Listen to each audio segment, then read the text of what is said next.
Welcome back, everyone.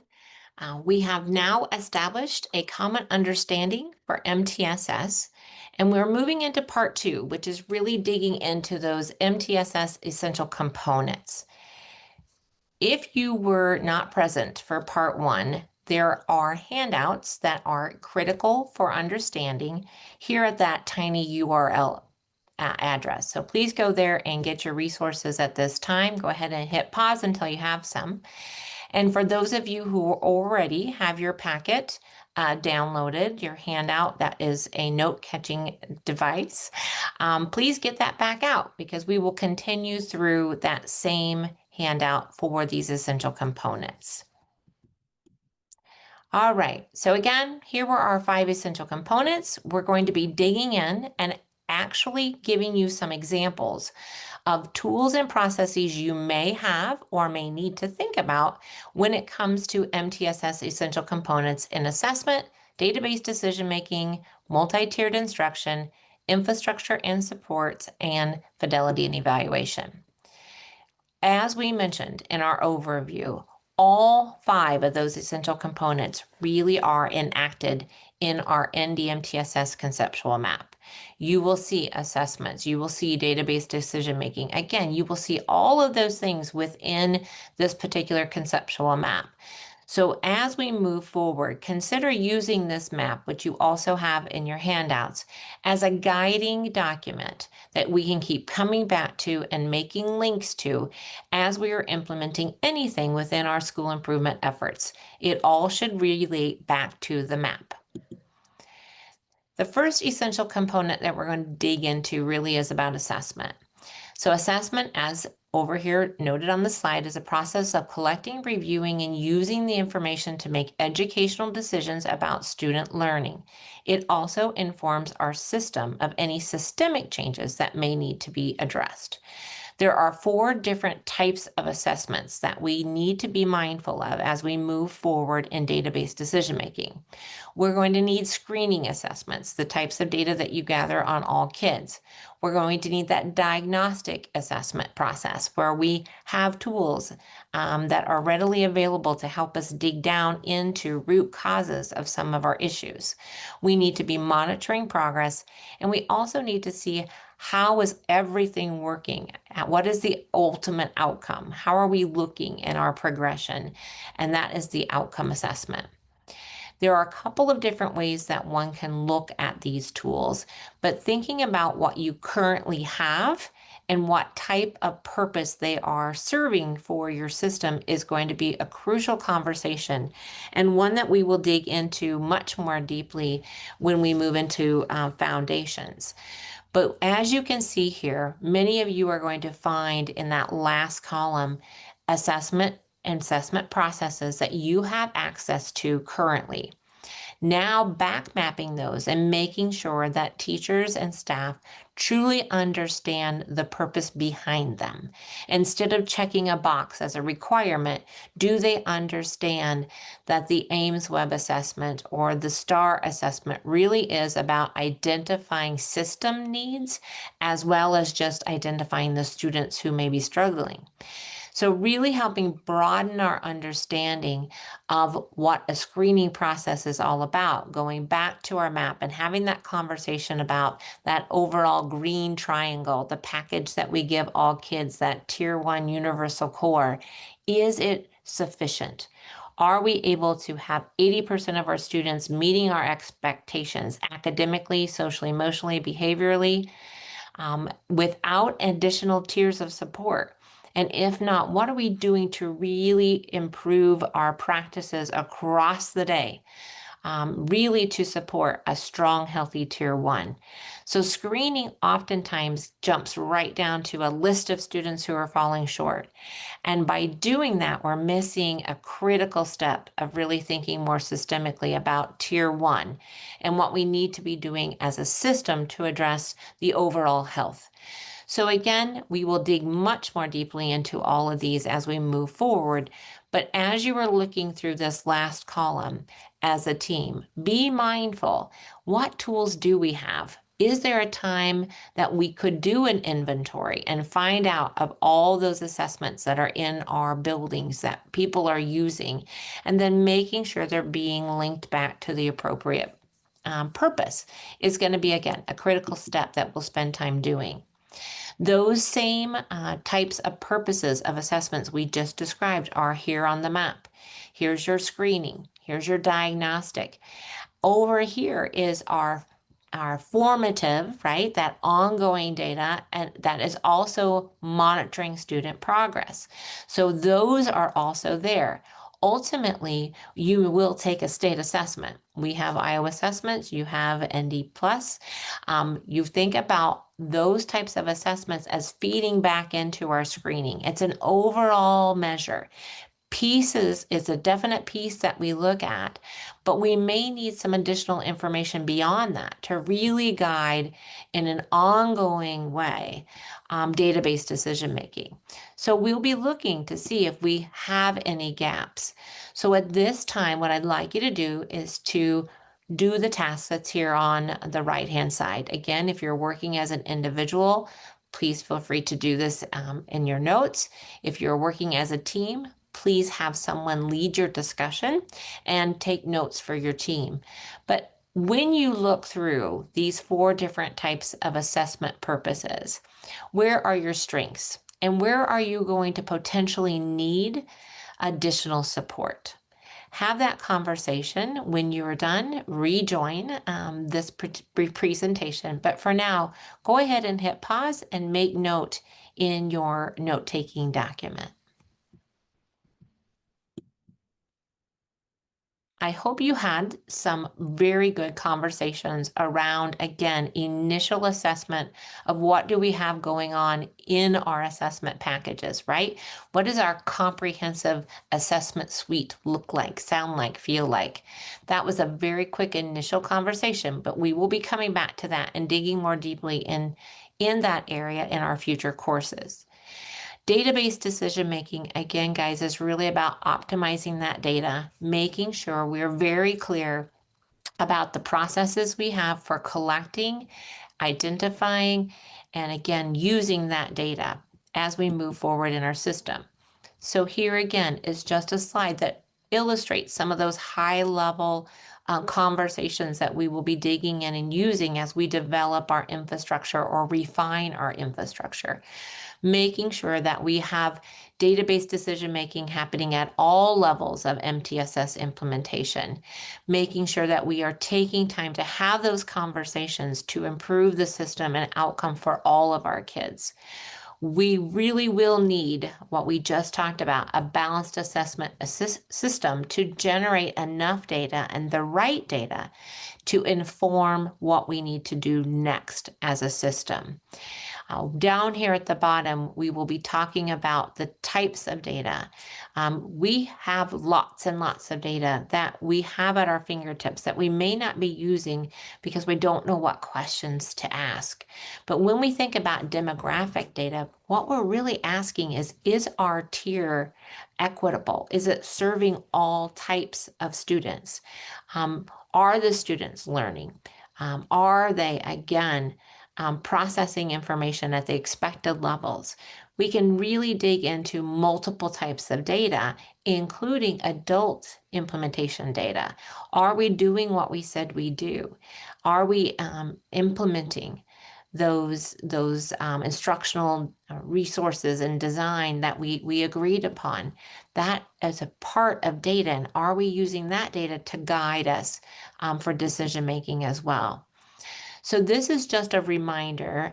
Oftentimes you will see in the school psych world, they'll talk about RIOT or ISIL. And when they are talking about that, it's just a really nice way to remember that we have data well beyond just our student scores. So we can review products and previously collected years of data, looking at those file reviews, thinking about interviewing teachers, parents, students, really observing directly and informally to really measure the behaviors that we're wanting to know more about. We can test. We know that. We do have a lot of assessments that are given to our students, and we want to use that data as well. But then we want to be really reflective and what variables do we control and what can we influence. And so ISIL really helps us think back to how the students are taught, right? What's the level of explicitness? What's the opportunities to respond numbers looking like? Are they engaged with the learning? Um, are they using evidence-based practices in the instruction? Thinking about curriculum, really making sure it has a strong scope and sequence, that it's again, um, the materials have adequate pacing and the right amount of review. In the environment, is it conducive for learning? Do we have, again, good classroom management, engagement, the structures around the room? Is it chaos or do kids understand the processes that are in place, where things are handed in, the seating arrangements, all of those things that can hinder learning. And then the learner, again, as a recipient, um, are there certain study habits, mastery of skills, or any impairments that may be impacting and really need to influence our instructional packages for these kids? So there's many types of data that we need to be mindful of. And research is very clear that when we are paying attention to riot and ISIL, we can even more clearly articulate where our response needs to be and how we need to approach each and every situation. So keep that in mind as you're moving forward. We dig much more deeply into that in future courses. But again, as we are implementing this conceptual map, we're keeping all of that data in mind when we are reflecting on our universal instruction, our green triangle, our tier one. Maybe in one of the ISIL elements, we will be digging in and making some changes to improve practices for all kids if we're not reaching that 80%. So all of those things we just talked about all go back to the map. And everything that we do will go back to the map. There again are where those critical pieces of that comprehensive assessment system are going to be so necessary to guide the decisions that we need to make. So don't forget about our problem solving steps. We want to make sure that we are looking for and identifying any problem. We analyze that data and try to find that root cause so that we can then move into design and implementation of the right plan to meet the needs, match to the needs, and then we will evaluate it.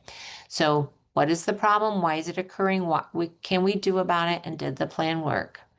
This should seem very, very familiar to you if you have been involved in PDSA cycles, right? So when we think about plan, do, study, act, it really is, again, continuous improvement, just worded differently, but it's about really defining the change that you need to have, making a plan for that, doing those things, analyzing the impact, and then acting on that.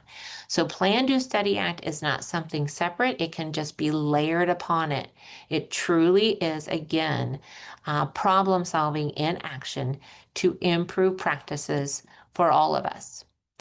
One thing that was noted early on when we started talking about NDMTSS is there are lots of layers within a system. What we are talking about is paying attention to what things need to be addressed at the district level for efficiency and effectiveness. Anything that we are seeing in our data that is about responding when multiple buildings determine a similar universal response need, the most efficient and effective way to do that would be at the district level. For instance, attendance. If we have several buildings that are having significant attendance issues, then the district should be taking the lead on that to take off the weight of those individual buildings. So at the district level, decisions would be made with input from the buildings on how do we best move forward as a system. Same things can happen at the building level. When should a building level team really be helping guide decisions or problem solving? That is occurring when we have several grades or departments within the building that are having the same issue. We would be most efficiently responding if we would back that up and have the building leadership team help us out so that those individual PLCs don't all have to figure it out individually. We can be working collectively at the building level to make a building decision, again, when we have several grade levels or departments. So it goes down through here, but you will note the last level is at that individual student level. And unfortunately, in school improvement, especially in the area of accountability, what we often see is several districts putting all their energies in creating these lists of kids that need assistance, and we go one by one by one by one. And what we are doing is we're exhausting our systems and we are creating gaps in our infrastructure because we're not thinking efficiently and effectively. So as we move forward, I hope that this particular graphic is something that you come back to and you think very, very strategically about where, at what level do we need to respond at the data that we are seeing? Is this something that needs to back up to the district level, or is it something that can be addressed at the building level? Let's take a moment now to just go ahead and pause and take some time to reflect on these questions, either individually or as a team. Note anything that you see. What are your building strengths as far as where you are responding? At which levels of your system may we need to spend a little bit more time focusing on as we move forward?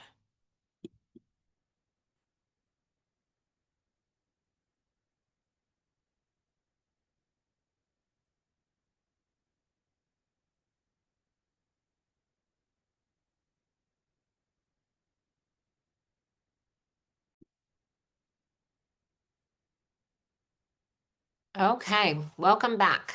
It is now essential component number 3, multi-tiered instruction. Again, when people think of MTSS, they oftentimes think about this triangle.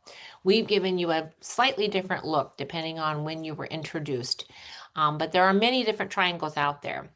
We have landed in the state of North Dakota on this particular stack triangle to really represent multi-tier approach, to really thinking about differentiating instruction and creating different packages based on student needs.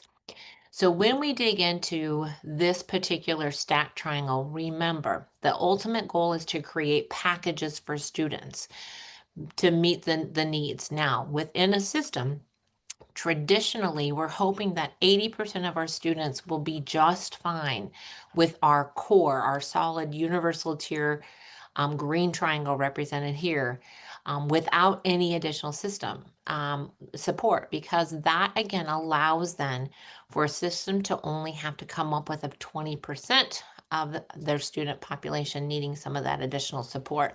So it really becomes more about that doability for the infrastructure of the system. It is also very, very dependent on this data. So making sure we have that comprehensive data assessment suite, along with using and maximizing all of the right data we talked about, review, interview, observe, test data, and thinking about ISIL. When we think about the instruction, the curriculum, the environment, and the learner, really looking at all of those components to create that ultimate outcome based on that decision, that data to guide our decisions is how we end up creating these packages. A little bit more for you to think about when we talk about tier 1, tier 2, and tier 3. Remember, we're talking about supports. It's not a tier 3 kid, it's a tier 3 supports for students, right? So really be mindful that the ultimate goal is mastery of grade level and developmental expectations. When we look at tier 1, this is really about all students. As you note here on the slide, we are talking about our curriculum, our instructional practices, making sure we're aligned to state standards, and we are incorporating differentiated instruction right away in tier 1. Again, we're trying to get tier 1 to meet the needs of 80% of our students with nothing else. So we've really got to have a strong tier 1 package. When we think about the setting for this, it's typically, again, general classroom, the gift we're giving all kids. We're going to use our screening data and that ongoing formative classroom assessment data to guide those decisions during that particular tier. When we start thinking tier 2, again, we may have to broaden our original understanding. If you were under the assumption that tier 2 is just for kids who struggle, what we learned very early on in our presentation for this overview is we are really talking about anybody who needs another layer. So it could be for those students who are at risk for performing below expectations, but it also could be for those extremely high performers. What is it going to take to ensure that they're learning, right? So we think about targeted supplemental instruction really being evidence-based and a little tighter aligned to that. Why is it occurring, right? We're going to need a little bit more diagnostic information to make sure we get that additional layer matched up with what we're providing in tier 1 to create a really targeted package.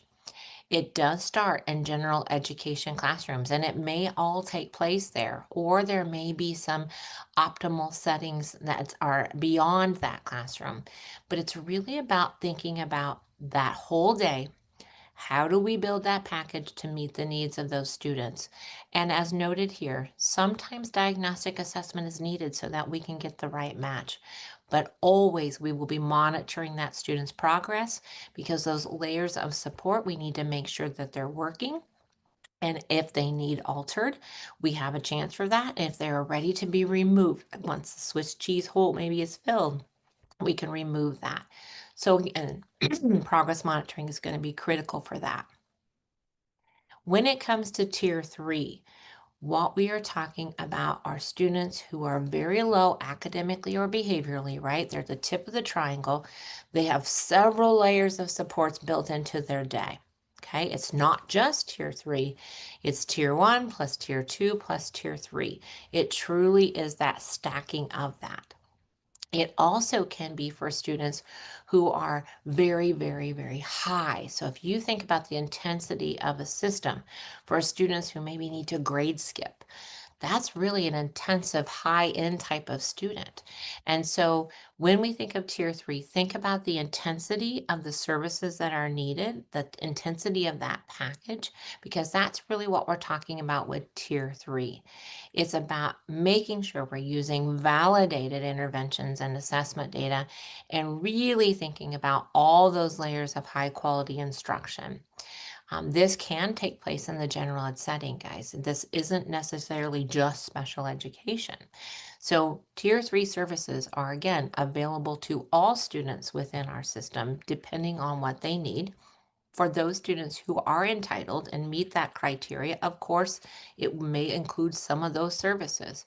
But we think very, very broadly about tier 3 as being a level of intensity of service, not a place. Okay, so it will be, again, oftentimes guided by additional diagnostic data because we're really trying to dig in to figure out where those gaps or those extensions need to take place.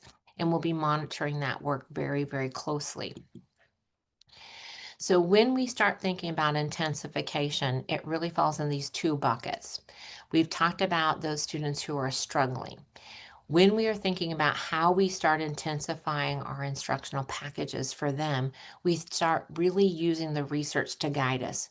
And these items on this slide, these 6 areas are critical for these instructional packages. So we will be spending a lot of time talking through this in all of our courses, but we do have, again, that tier 2, tier 3 coursework that is a great place to go if you really want to dig into your diagnostic processes and really dig into instructional match and instructional design. But it's talking about explicit systematic instruction. It's talking about making sure the teacher has a lot of modeling. I do it, I do it, I do it. And then we do it, we do it, we do it. So that gives that opportunity to respond when the student does it, right? We have to have that very interactive types of instructional strategies being used, along with that judicious review. A lot of our students who struggle have the need for multiple inputs or multiple opportunities. So they need to hear it, they need to say it, they need to write it, they need to read it. They have to have multiple inputs to get that into their long-term memory, and get it to be sustained. So we will talk about the importance of judicious review as part of our design and instruction. Oftentimes, for students who are struggling, we have to have a smaller group or more instructional time to be able to give those opportunities to respond, to be able to give that feedback. There is no magic number. We oftentimes get stuck on, oh, well, our tier two groups can't be more than 4 kids. Not necessarily. It really depends on the students and it depends on the instruction package that you're putting together. And we will intensify. Again, one way to intensify is a smaller group with more opportunities to respond or more individualized feedback. But we want to make sure that we don't jump to those artificial layers too quickly because that's a stress on our system. So being mindful that we may start with a group of 6, 8, even 15 if it's necessary, but then to be looking for, are they responding? And if we aren't getting the response we want, then maybe we back it down to smaller groups, right? And then we may have to add some more time. But we really want to look for that least restrictive environment, like we use that language in special education, but it's really true within our systems. We need to think smarter, right? We need to be really mindful of the decisions we are making, because if we do this right, we have this ongoing data collection. We're going to know within 4 weeks and 6 weeks whether or not we need to be making some significant changes. And some of our kids, we're collecting weekly data, so we can make that change very, very quickly as needed. For those intensifications for those students who are far exceeding, we're talking about pace. We're talking about complexity. We're talking about greater depth and breadth. There are resources out there that can really help us think about, even within our tier one courses, what do those opportunities look like? Do all students need to do our practice sheets, right? We oftentimes have practice activities where we're helping the students gain that memorization or that automaticity with certain skills, where we have kids who don't need that. I always think about math because you will see kids who fly through their 20 problems, right? They probably didn't need to do those 20 problems. They had it, right? So what could we give them to accelerate or extend their learning because they didn't need that practice? So we will dig more deeply into all those types of differentiated techniques. Here in a little bit, I'll introduce you to that, but we're going to dig into that in our tier one course as well as our tier two and tier three courses. So just to know that.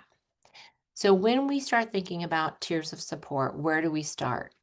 I will tell you that there are very few districts in our United States that can say they can just jump to tier two and tier three, that tier one is rocking it, that they have 80% of their students meeting the expectations with tier one alone, just simply because of the turnover and the complexity of a typical classroom.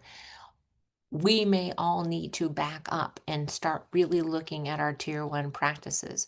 That is why we have this 4-day opportunity for you around tier one, because it is about honing in and making sure we are articulating exactly what we expect and what we need to support our teachers in being able to do day in, day out, classroom by classroom, the non-negotiables of high impact instructional practices. So as we are thinking about where do you start, you will often hear Judy Elliott, one of the finding fathers, mothers of RTI. She will say year one, tier one. She really believed that we had too many schools jump to the intervention phase too quickly. So if that is a match, then again, keep that in mind that we will have some coursework for you to help you with digging into tier one practices. The alterable variables when we're talking about all three of these tiers are the instruction, curriculum, and environment. We know that, right? We know what it takes for kids to be successful. We also understand what's in our control as a system. We control the instruction, we control the curriculum, and we can control the environment. What it takes to support our staff in doing that is what needs to be our focus of our leadership teams. As I mentioned before, the instructional hierarchy is one of the most underutilized pieces within high quality instruction within these tiers. So we're going to take a little bit of time today to introduce it, and we'll come back to it. But this alone is something you could take back to impact your practice tomorrow. It is something you could show your staff and impact their practices tomorrow. It is something that is easy, but something that is oftentimes not known or taught or reflected upon. So when we're thinking about an instructional hierarchy, what we're thinking about is how the human brain learns, right? From going from something that's brand new to becoming an expert. We typically talk about 4 stages when we are learning something as a human being, whether it's how to use a new cell phone, a math concept, or how to do a budget, right? Whatever we're learning starts with acquisition of that knowledge. We have to acquire that knowledge or skill. Once we have that, we become fluent at it. We need to build that automaticity. And then once we have that automaticity, we need to be able to generalize it and then adapt it to different types of situations. That is the learning progression, whether it's reading, whether it's writing, whether it's mathematics, whether again it's behavioral or social emotional. Those are the things that we've got to pay close attention to as the adults that are helping individuals go through this learning journey, even within ourselves as professionals. We acquire, we gain automaticity, we generalize, we adapt. That is for all of us as human beings. So when we are thinking about design and when we are thinking about instructional match, these phases or stages in this instructional hierarchy are critical. We're going to take time now to watch a quick video that's going to give, again, an overview of this concept. Right away, guys, this is one of those nuggets that can be so impactful as we are thinking about what we currently are doing. Every school I know is trying to improve tier 1 practices. We're trying to get the instructional match in our interventions. This particular emphasis on understanding explicit instruction and in the instructional hierarchy and how this progresses is critical for learning. So take some notes as you sit back and watch this. And again, be mindful of how can I use this information as we move forward.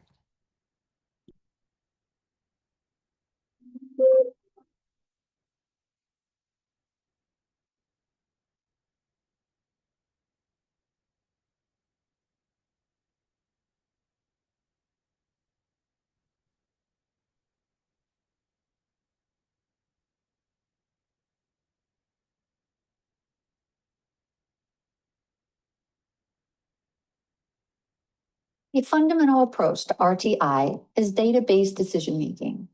School teams utilize different sets of data to make various decisions as far as instructional and intervention approaches for all students. However, we do tend to use universal screening data to place students in the available intervention without applying a problem-solving approach so that the intervention or treatment matches student needs. We need to use measures with strong predictive validity to catch all students who are potentially at risk. The instructional hierarchy conceptualizes skill progression. Through appropriate screening measures, we can identify prerequisite skills that are missing and identify the skill development stage for given students. The instructional hierarchy identifies 5 stages of skill development: acquisition, proficiency, generalization, adaptation, and maintenance. How many times have we been in professional development where we're told that we need more strategies, right? We need, as they'll say, more tools in our tool belt. And the premise is that if a PD provider provides teachers with enough strategies, that eventually you will find the strategy that works for kids.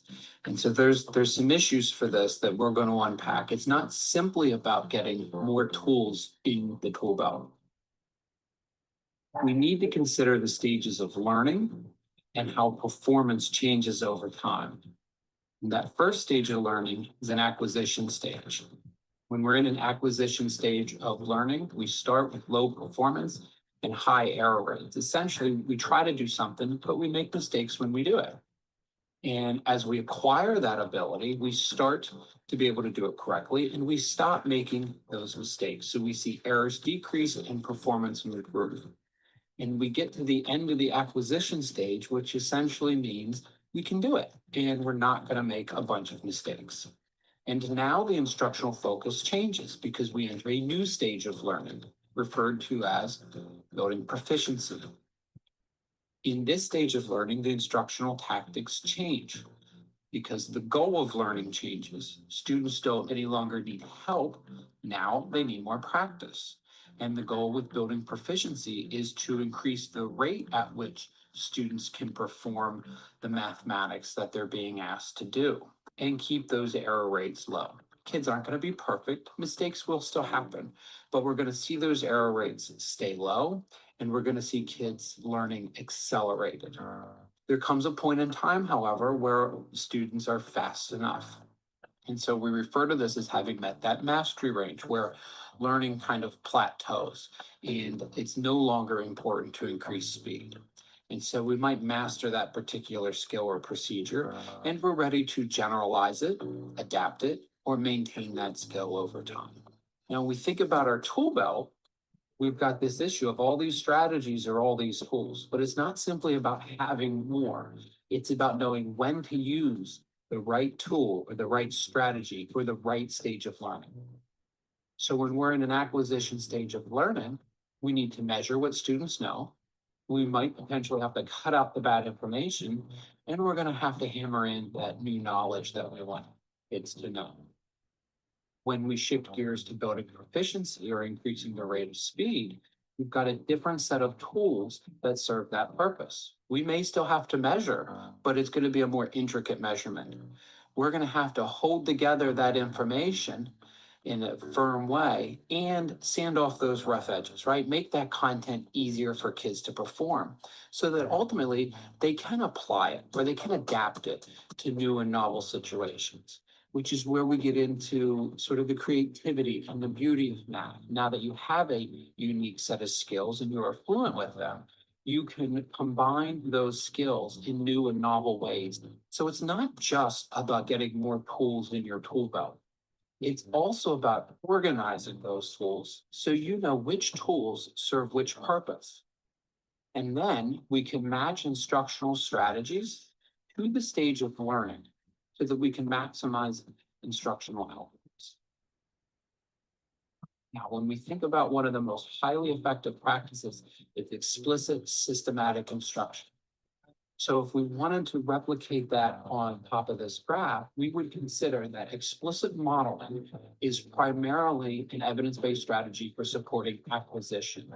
So all of those strategies that we have that help make math instruction more explicit, those are really powerful for students that are in an acquisition phase of learning, meaning they need more help. At some point, we shift gears into guided practice. Guided practice kind of serves as the bridge between acquisition and proficiency building.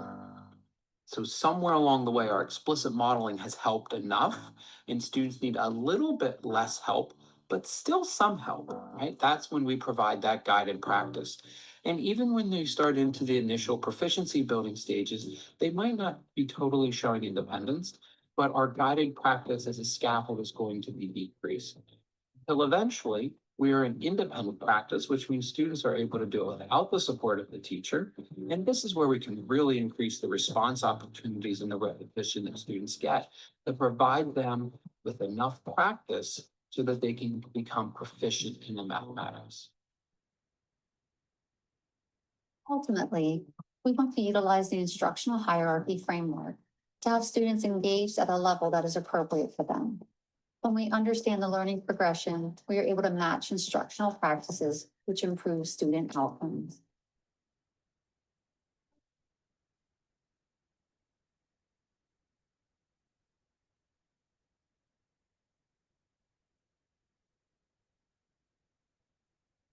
Okay. Again, lots to think about in that little video, but I really did feel it was crucial that we get that information into the hands of educators as soon as possible and not wait until we're into the content of the other areas, because this very basic understanding is going to improve all practices for all students at all tiers. So we do have, again, an additional handout that is around the instructional hierarchy.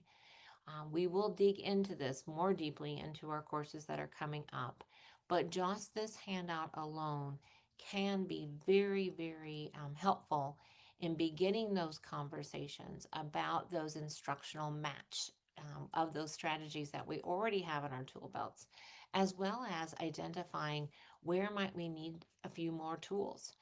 That happens very often when we start thinking about the types of practices we have in play. We might have a lot of fluency in play, but not enough in that acquisition, not enough explicit instruction, or in more oftentimes than not, sometimes we're doing a lot of the explicit instruction now, and kids aren't getting enough practice.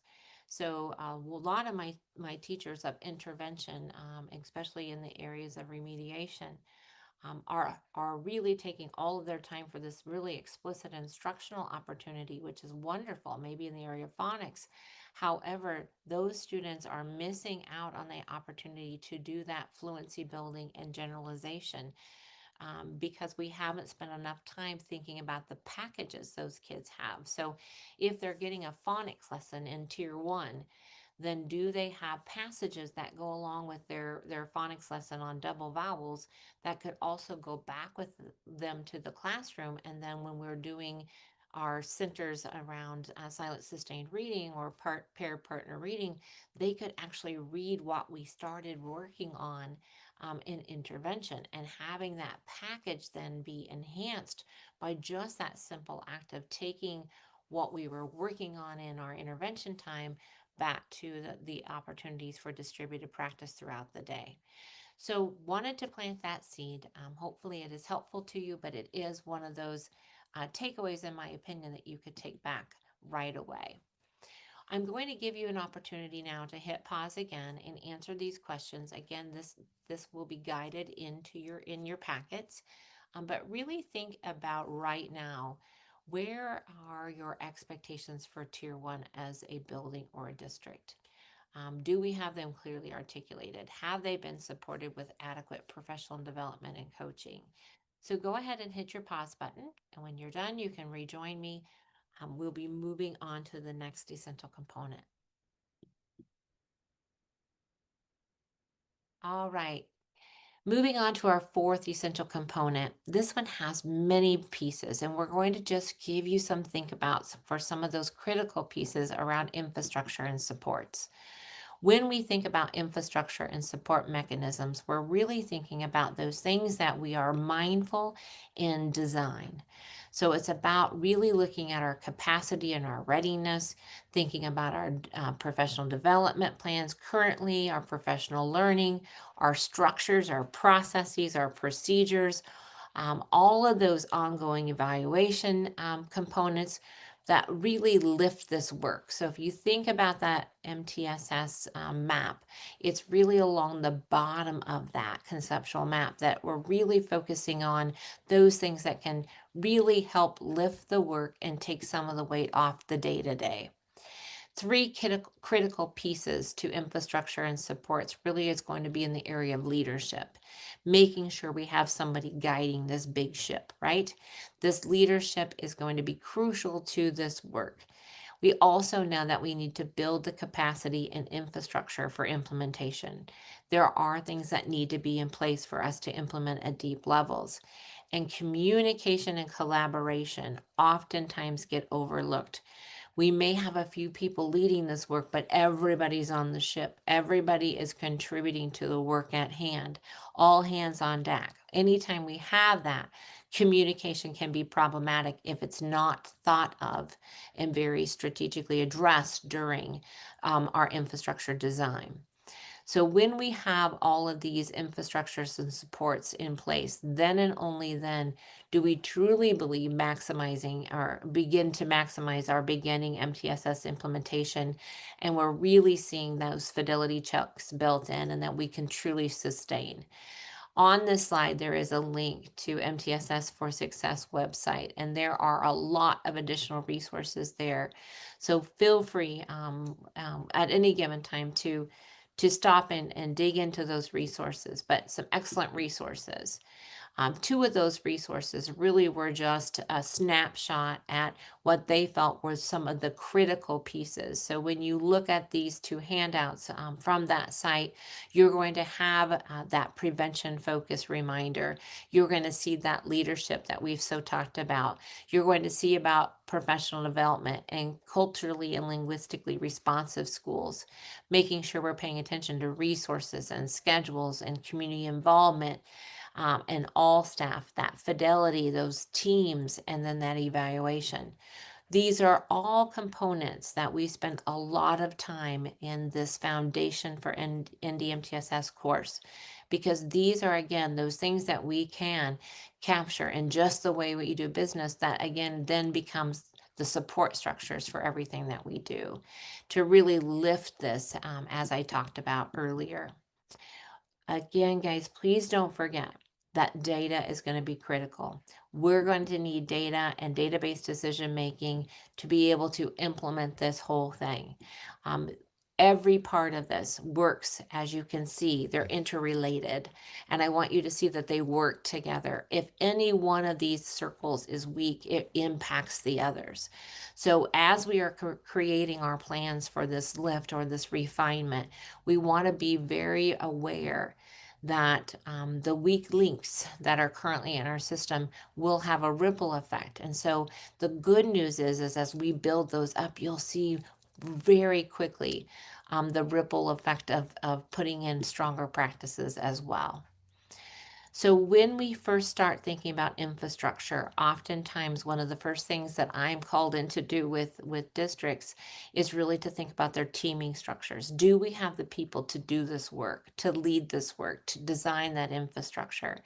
And we oftentimes will hear about district teams, school teams, grade level and department teams, and student level teams. But how are they all working together? And are we clear on the roles and responsibility? Because every team that we have in these olives really do need to have this problem solving model down and have processes and procedures. So in your activity sheet, there is again a graph where you can go in right now and fill in. I want you to take just a couple of minutes. Again, guys, we'll come back and do more work around this. This is just an awareness level activity. I want you to just take a couple of minutes and brainstorm, either individually or collectively as a group, all of the different teaming structures that you currently have in your building. So push pause at this time and go ahead and do that task.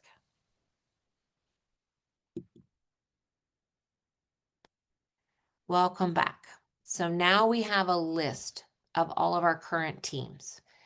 The second part to this activity is really now thinking about if we are going to have database decision making, what team is going to be responsible for these three very important levels of data analysis.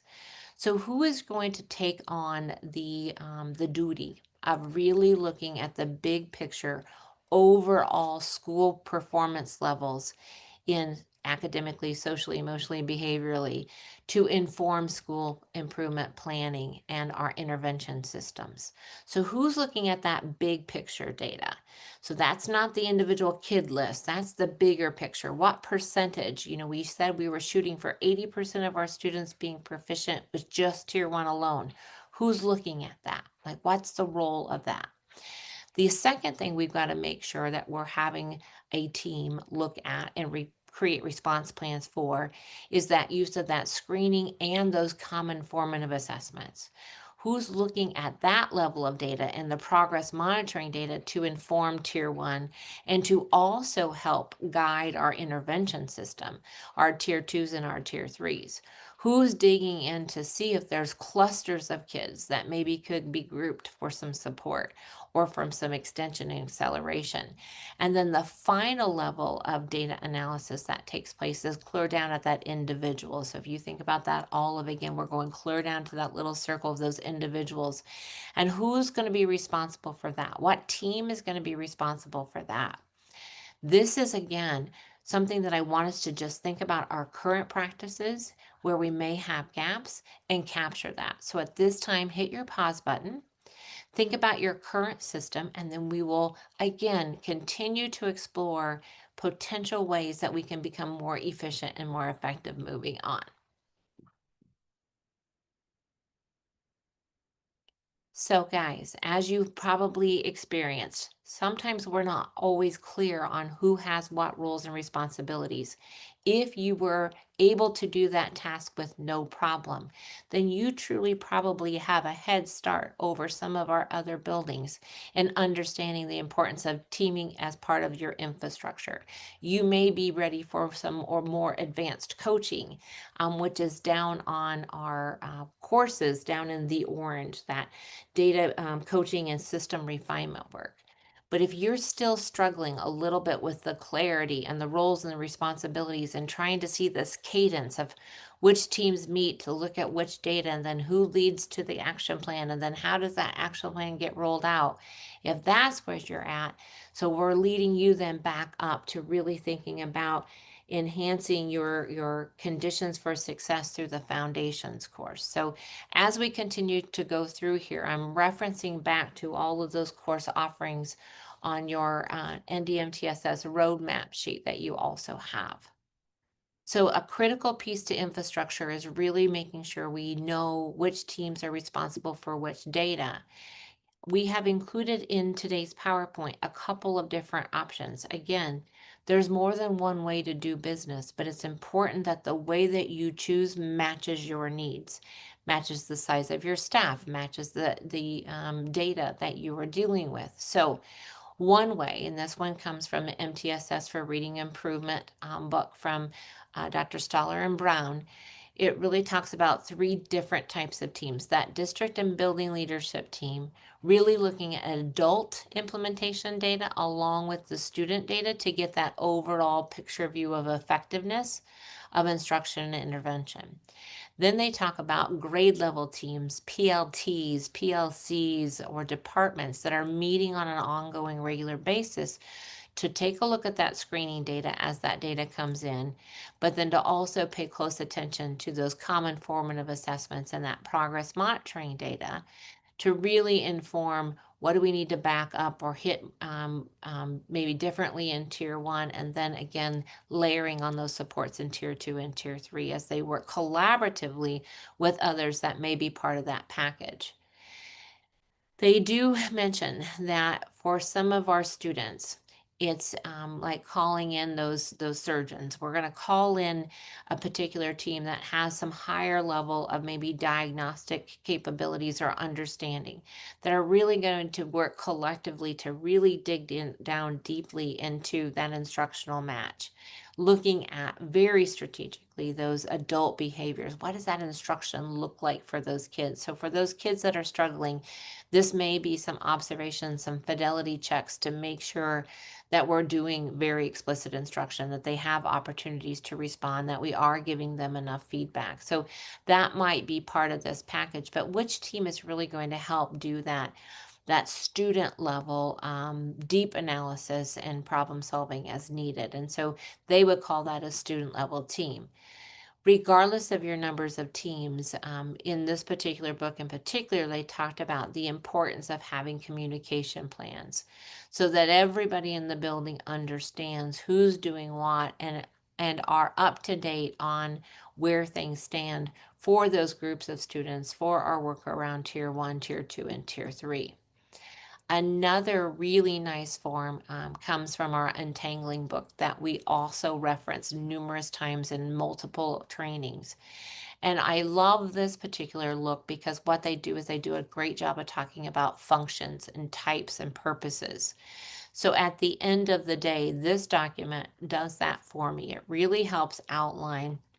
I don't care how many teams you have, but I want to be able to come in as an outsider and say, You have people who are answering these essential questions.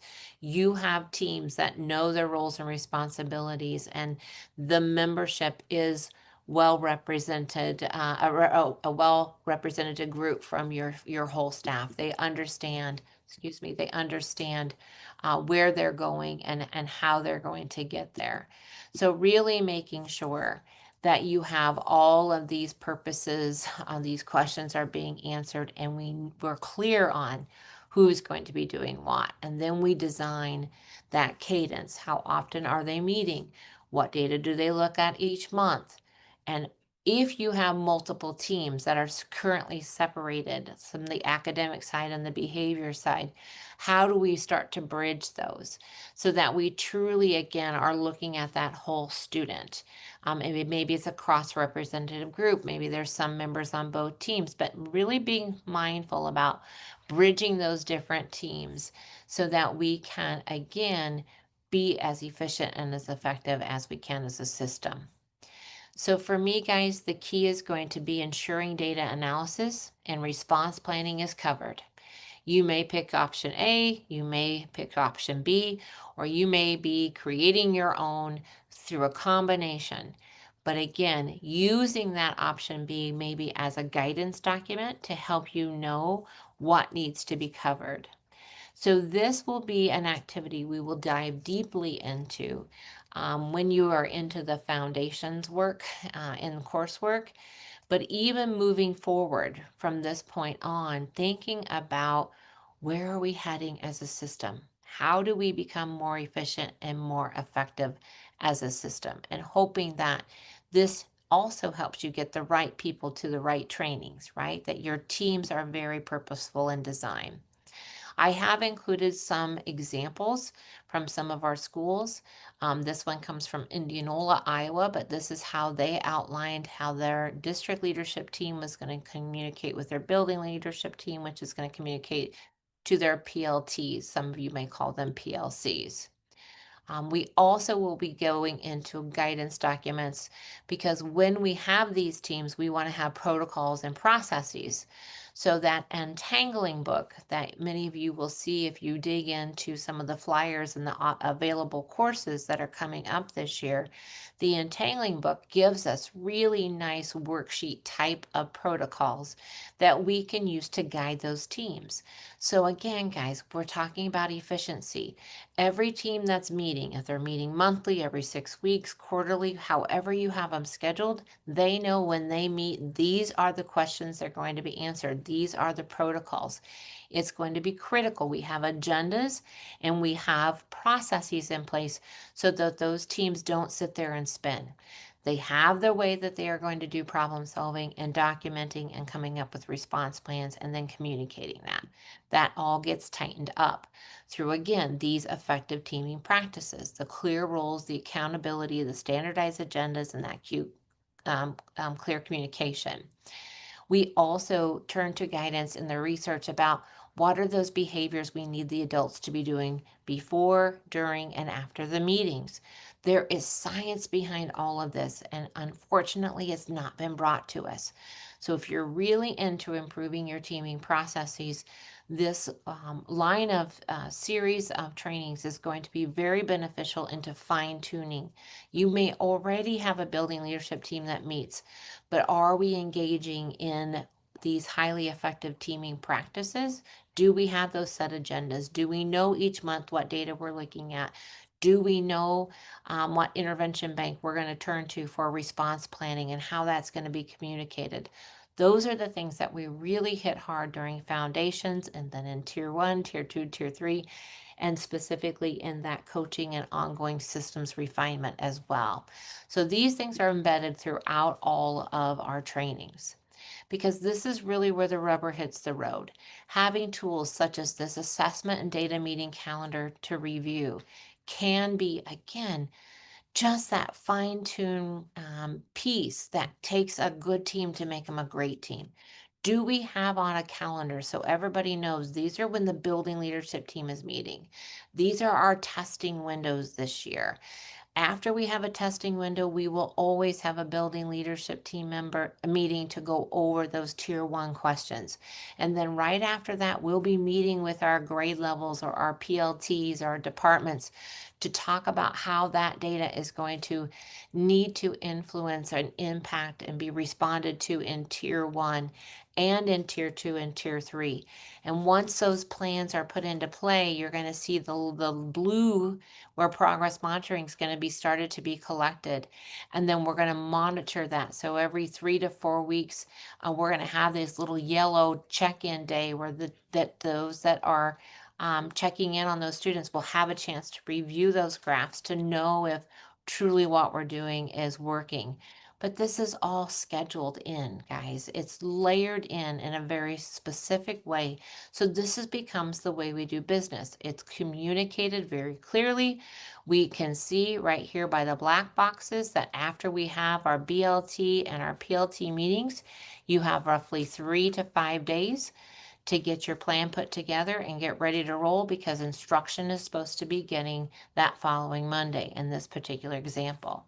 So again, guys, we can help you with these things, and it's to me just more that refinement. So once again, guys, we don't want this to be separate. If you are involved in PDSA cycles, want you to think about how this just becomes part of that work. We do want to embed everything that we can into our infrastructure and supports, the way we do business, that calendar. If it's important enough, I put it on the calendar, including those cycles. So based on your earlier notes, again, the types of teams, you can refer back to some of those slides. You can look at that calendar example. We have included some links into your electronic note-taking pages. I want you to really think about what are your strengths? What are your needs? What are some of those things that we've touched upon that could be helpful to you as you move forward? So go ahead and hit pause at this time. Just again, these are initial thoughts. We have a lot of time to work collectively as a team to really dig into these practices, but we're kind of making a list of those things right now at this high level that we know we want to pay attention to in the future. So go ahead at this time and hit that pause button and enjoy a conversation. Our last essential component comes down to fidelity and evaluation.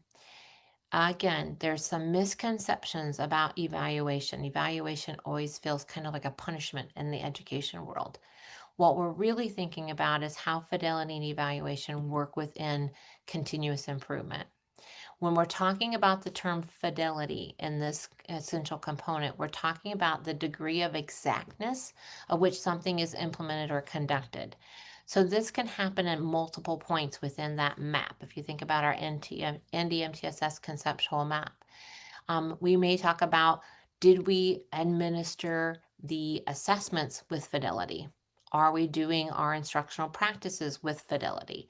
Are we doing the intervention as designed with fidelity?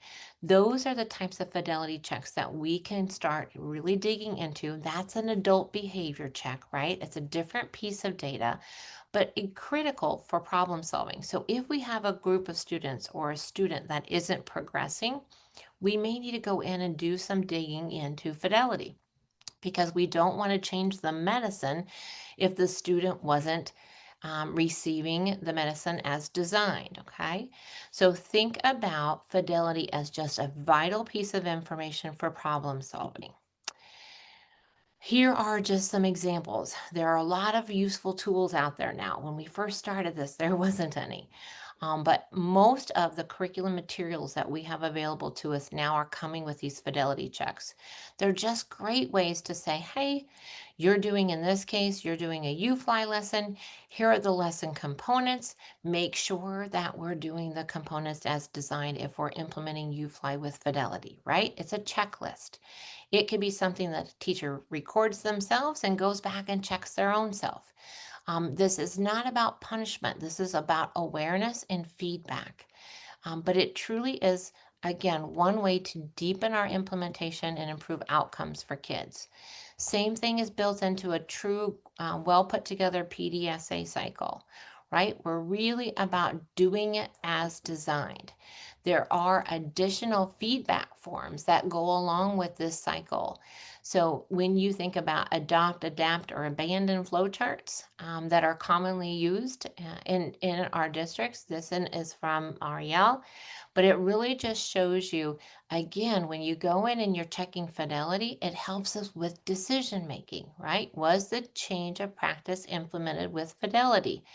If it was, then here's our next step. If it's somewhat, here's our next step. And if it was low, guess what? We're going to try again and we're going to do it with fidelity. So again, it's a vital piece of data to help us with good decision making.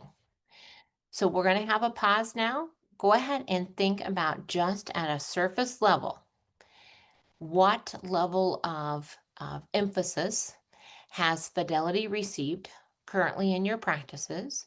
And again, is this something that we want to or need to dig more deeply into as we move forward with higher levels of implementation in NDMTSS? So there's 5 little questions down on your sheet within your packet. Take a few minutes and work through that. Okay, welcome back. What I wanted to hit was the second part of this essential component, and that's evaluation. Again, evaluation is just, again, an ongoing process of collecting and analyzing and using information to really think about the effectiveness, the efficiency, and the quality of what's being put into place, right? We use fidelity information oftentimes to help us answer some of these questions, but it is that 4th step in that continuous improvement or ongoing problem solving model. We need to get over our fear of evaluation because it can save us a lot of time. If we are constantly evaluating if something is working, then we can make changes in a timely manner and not be stuck spinning our wheels for long periods of time as a system or at the student level. So as part of the untangling database decision making, we will spend quite a bit of time digging into how to create action plans and then understanding that we're in this continuous improvement problem solving process. And you're going to see that step 4 is always this plan evaluation. And you're going to see how fidelity becomes part of our plan and part of our evaluation. So in this particular case, if we've been doing a tier 1 school-wide plan, say we built in some fluency work around student reading automaticity, and everybody's been working on implementing a fluency routine every day for 15 minutes.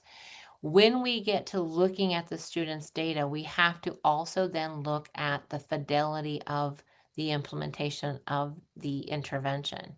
So we are going to be thinking about, is fidelity at least at the 90%?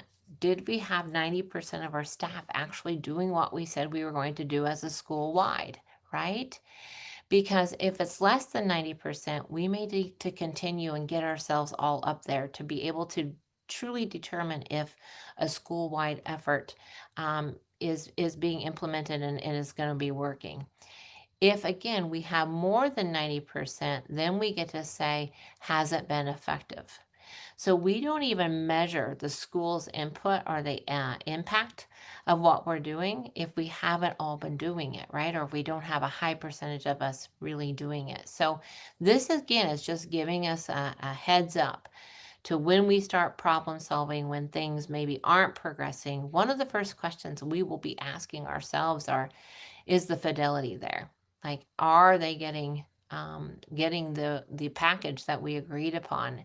And then if they are, is it working? So really making that connection between fidelity and evaluation. We also have the 5-minute time built in right now for you to get into the SAN. So if you need the link, it's going to be embedded into our Padlet. So back at that tiny URL. But what I would like you to do is, if you haven't had the opportunity to engage yourself in the NDMTSS SAND, which is just a self-assessment of our practices in school improvement in NDMTSS, I want you to become familiar with this tool because it is a tool that was created to provide feedback to teams on how well they're implementing or where are some areas that they could go more deeply into implementation. So we use this tool. We will refer back to this tool in our training, but we felt it was really important that at this time you at least familiarize yourself with it.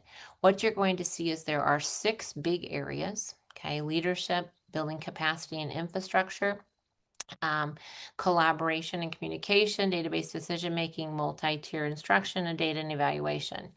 Within those, it has been rubricized. So there's 5 items, I believe, on leadership, and they'll have a rubric created, and it will say an item, and then it will say what does 1, 2, 3, 4 look like? Like what does the implementation look like? And so it's been put into a rubric. And those particular pieces, those items, have been proven to, again, lead to deeper levels of implementation, which leads to improved outcomes for staff and students. So at this time, just take about 5 minutes to dig into the sand, just do an exploration, and we'll come back together at the end of that 5 minutes.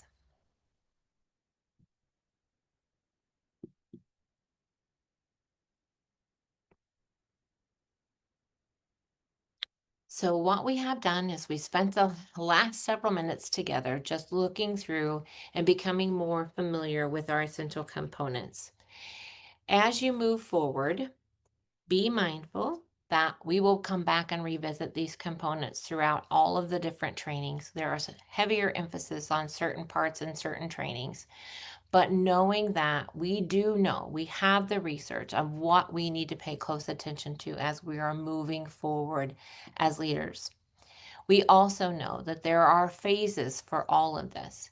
And depending on your staff turnover, depending on previous trainings, and all of those components, we know that the phases of implementation can ebb and flow.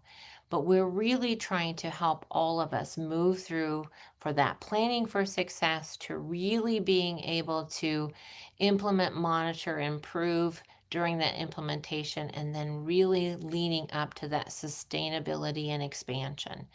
This again is a generic model, but it applies to all things, including school improvement. So knowing where you're at and understanding that over time we move our way across that, but then if something happens with staff, we may have to back up the boat.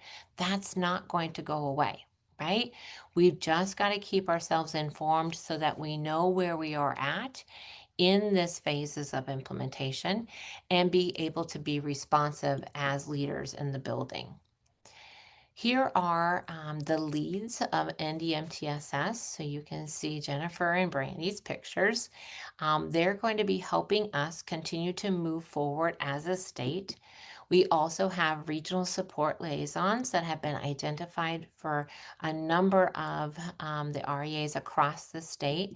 We wanted to make sure that you had access to those people to be reaching out for that regional support. So you will see here who you can contact for your regional support, and to understand that those roles and responsibility are really about, again, providing guidance, examples, and that technical assistance so that you do have in-state supports on an ongoing basis, but also those to help you get to the appropriate trainings that are a match to your team's need and your building and or district's needs.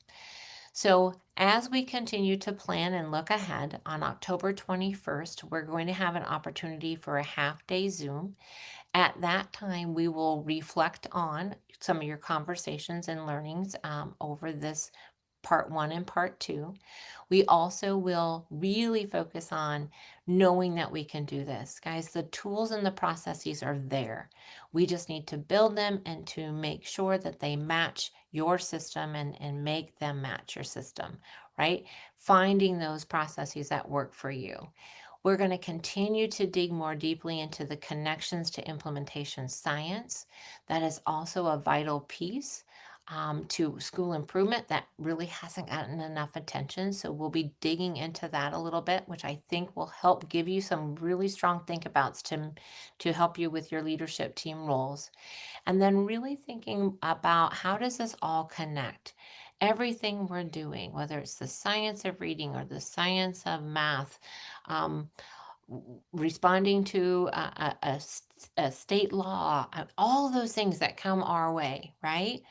How does it all fit? Because NDMTSS should be your framework, right? Everything that we do to respond to initiatives and to requirements should fit here. This truly is the one-stop shop framework that if we're doing it well, everything will fit in and we'll be able to see those explicit connections as we continue to move forward. Another piece on October 21st is I will do a little walkthrough. So those of you who have gotten the flyers and have looked through, we have a lot of course offerings this year for 25-26 when it comes to NDMTSS. We've been very mindful of what do we need to create for leadership teams to be even more targeted, more specific, and knowing that there is an ebb and flow of where our schools are at across the state. So trying to give you, again, opportunities to go to these different trainings. Again, they don't all have to be in order. We felt this particular overview is going to be critical for anything you do on this particular document and moving forward. But knowing that you may jump down to tier 1 and say, well, you know what, we still don't have our infrastructure built well enough, so we're going to go back up and go back to foundations. Or maybe we're in foundations and you know what, we really identified that we really need to hit tier 1 and tier 2, and that starts later in the year. So maybe we can go ahead and start that work too. So really trying to work collaboratively with you to make sure you get to the support that you need and also get the right people to that support. At this time, again, I'd just like to say thank you. Um, Online learning isn't always the easiest for me to present to, and as well as for you as a participant. But we hope that this was an opportunity that was well worth your time, and the conversations that you have had are going to be great to build upon on October and October 21st. So thank you very much. I will see you again on October 21st. Please keep those handouts, keep all that information where you've taken your notes, and we'll build upon them at our next session. Have a good day, everybody.